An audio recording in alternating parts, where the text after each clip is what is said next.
It's too early in the month for me to be filming this video, but I'm kinda dumb, so I'm gonna do it anyway. Hello friends, it's Lex at LexReads, and today we're wrapping up what I read in February. Disclaimer, we're probably gonna have a cut at the end of me in a different location on a different day talking about the 2 or 3 extra books I read in the last week of this month, because I'm pre-filming this too far ahead. So far this month, I've read 4 books, which is pretty solid considering I've been in school all month and there's still a week left in the month. But also, we're going to wrap up the 3 books that I read at the very end of January for my Chandler Ainsley road test video that I mentioned in my January wrap-up, but wasn't allowed to talk about because I was trying not to give away the video. So we'll talk about the 4 I read this month first, those 3 at the very end. If I've managed to read any more books by the time this gets posted, I will insert that. The first book that I finished this month is An Unwanted Guest by Sherry Lapina, which I gave 4 out of 5 stars. As you may or may not know, whodunits are one of my favorite subgenres of mystery thrillers. And I am on the hunt for the perfect whodunit, so if you have any recommendations, please drop them down below because I need the perfect whodunit, and this wasn't it, but it was a really good book. It was really fun. I liked the writing and the characters a lot, but I saw the ending coming from about a mile away.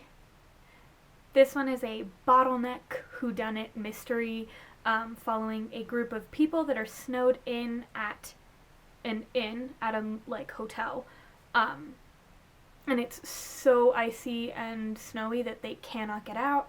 A dead body turns up. It was obviously one of them, but they don't know who. By the end of the book, there are a few dead bodies. If you enjoy whodunits, if you enjoy that kind of Clue style, locked room mystery, which is my favorite type of mystery, I really do recommend this book. It was a pretty quick read. I read it in 2 days with a couple-day break in between. The second book I finished this month is The Guy on the Right by Kate Stewart. I give this one 3 out of 5 stars. It's a cute college romance following Theo, a marching band nerd, and Lainey, a PR major, who meet at a party, become fast friends, and then fall in love. It's a friends to lovers, medium slow burn book. Advertised as a love triangle book, which I think is an aggressive stretch. It did not feel like a love triangle book to me personally. But if you like college romances, you like that kind of thing, I do really recommend you pick it up. It just isn't super necessarily my thing. It's not really my specific reading taste, but it was fun and I did enjoy it. The third book I finished this month is Birthday by Meredith Russo, which I also gave 4 out of 5 stars. This one is one of my favorite contemporaries that I've read in a really, really long time. We follow 2 characters, Eric and Morgan, who were born on the same time at the same day, are best friends, and we follow them growing up on their birthday each year. So we follow them from the ages of 13 to 18. We have a trans main character. It was really poignant, it was really beautiful, it was really powerful. If you like hard-hitting YA contemporary, I really, really recommend it, especially if you are looking for some cool trans representation. This book is very sweet, but there are a good handful of content warnings, and I'm going to give you my little spiel now because I really obviously don't want anyone to ever be triggered by a book that I recommend. Some pretty strong content warnings for homophobic and transphobic slurs, homophobia and transphobia, suicidal ideation, attempted suicide, alcohol abuse, drug use,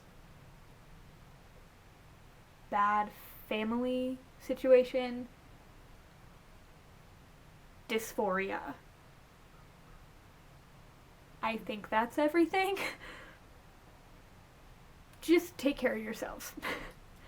And then I also finished The Raven King, which is the second book in the All for the Game series, the sequel to The Foxhole Court, which I'll talk about first because I read The Foxhole Court in January. The Foxhole Court I gave 5 out of 5 stars. It's one of my favorite books of the year. I thought it was an absolute blast. We follow Neil, who is on the run from his crime lord father, gets offered a position on a Division I XC team. XC is a made-up sport that's kind of like lacrosse, but a lot more aggressive.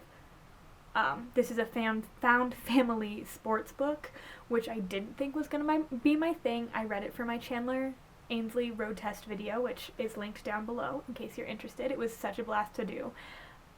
I loved this book. I was not expecting to love this book. I love the characters. They're not immediately likable, but they're all so interesting. Andrew, I would die for, I think. I love Andrew.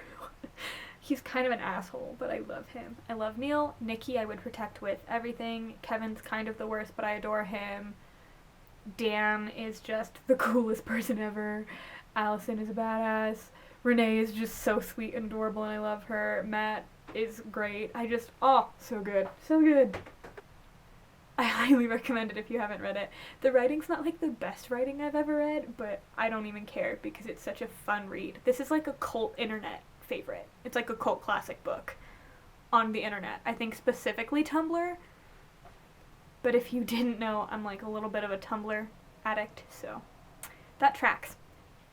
So yeah, this month I finished The Raven King, which is the second book in the trilogy.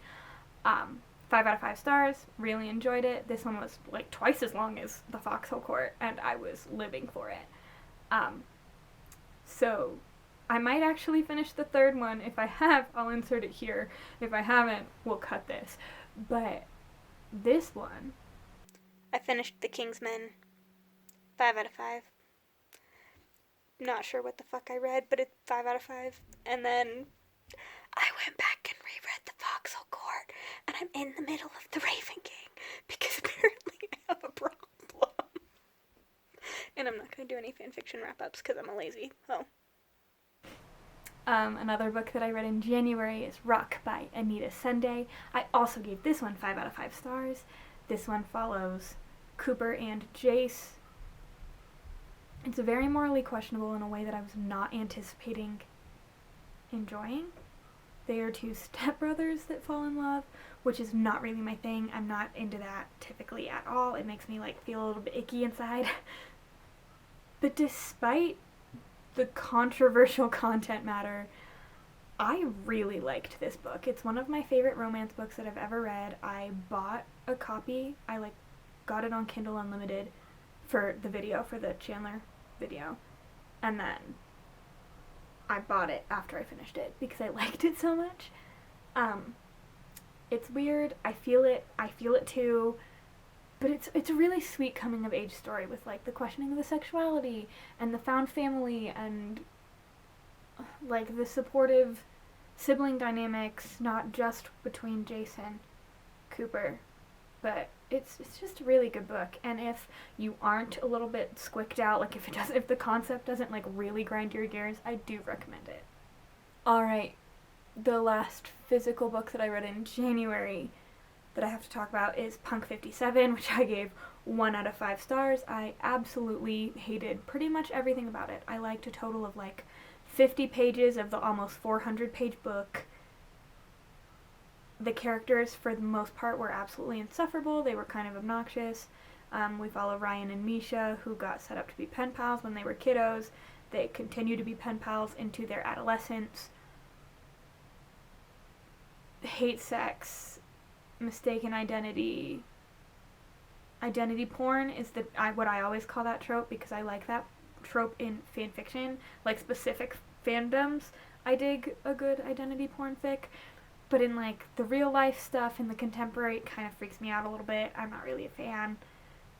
It's maybe my least favorite book that I've finished, not for school. So yikes, my dudes. I also read the Knives Out screenplay this month, which is really good. If you haven't seen Knives Out, I highly recommend it. Written by Ryan Johnson, directed by Ryan Johnson. Chris Evans and Anna de Armas play like two of the biggest characters. Also Daniel Craig. It's a beautiful film. If you haven't seen it, please go see it. If you like mystery, if you're like me, it's a whodunit. So we stand a good whodunit, but it's a whodunit with like a little twist, and I enjoyed that twist very much. The narrative structure was fun. I really enjoyed a lot of the narrative choices that Ryan made. I'm gonna stop talking now. And I went and saw 2 movies this month. I went and saw Birds of Prey, the first weekend of the month or the second weekend of the month, and I really, really enjoyed it. Birds of Prey was so much fun. If you like superhero movies or supervillain movies or anything like that, if you like DC, please go see it. It's not the best movie I've ever seen, but must a movie be good, or is it simply enough to watch a ton of badass women wreck every man that walks on the screen? I would argue that that's enough. And I also went and saw Little Women again, because it's so good. Unfortunately, so I go to school in Wyoming. I live in Laramie, Wyoming. So when I'm here at school, I don't have as many options for movies because we have not very many screens. I think we have like 16 screens total, but we have 2 movie theaters, and a lot of times they're showing the same movies, so like it can be hard for me to get to every movie that's released when I'm up at school, which is a bummer. But alright, ladies and gents, so there you have it. That's my February 2020 wrap up. Thank you guys so much for watching. I post a new video on every Thursday with bonus content sprinkled throughout the week. Most weeks I do 2 videos, so please be sure to go down, hit subscribe, hit like, talk to me, chat about any of these books that I read this month. I'm so down to talk about any of these books if you want to. Just hit me up, just let me know. But yeah, that's pretty much all I got. So I will see you guys very soon. Goodbye, friends. Mwah.